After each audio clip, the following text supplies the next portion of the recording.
Se nara li l-permess tal-Go to Airfield fix-Xewkija jkun approvat u nibdew il-proġett din is-sena stess.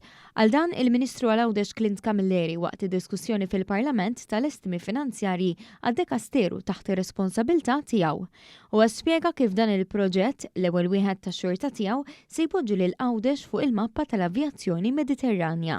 Sa dan it-tant meta kienet jitkellem dwar l-istrateġija tal-Gvern għal Għawdex, il-Ministru innota kif din tħares lejn il-gżira ta' Tletolijiet bħala reġjun b'karatteristiċi uniċi li għamluh differenti minn Malta.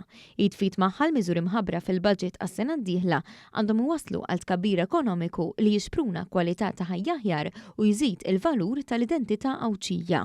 L-istrateġija ser tkun propju qiegħda timxi lil mill-kunċett ta' one size fits all, fejn propju dak li huwa tajjeb għal gżira ta' Malta ma jfissirx li huwa bil-fors tajjeb għal gżiritna, għal Għawdex. Qed narfu li Għawdex għandu il-ħtiġijiet distinti tiegħu.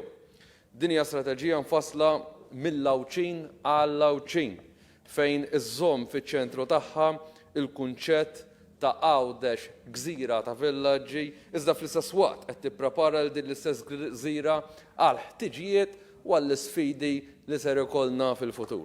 Il-Ministru Anton Refalo wkoll minn Għawdex innota kif f'din il-gżira l-aħna huwa ferm ikbar miljena u kif Għawdex inbidel fi gżira li tattira l-investiment u tagħti l-opportunitajiet liż-żgħażagħ. Għawdex taż-żgħażagħ tagħna b'opportunitajiet tad-deb fosthom li jekk jixtru proprjetà f'UCA area jew li tkun vakanti bħala first time buyers se nagħtuhom grant ta' 40,000 euro.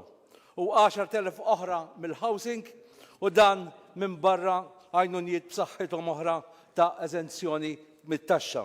Id-deputata laburista Abigail Camilleri tkellmet f'kuntest ta' sfidi internazzjonali bla preċedent li minkejja dak kollu li għaddej madwar id-dinja, il-Gvern xorta preżenta budget b'miżuri b'saħħithom li jagħtu viżjoni lil pajjiż.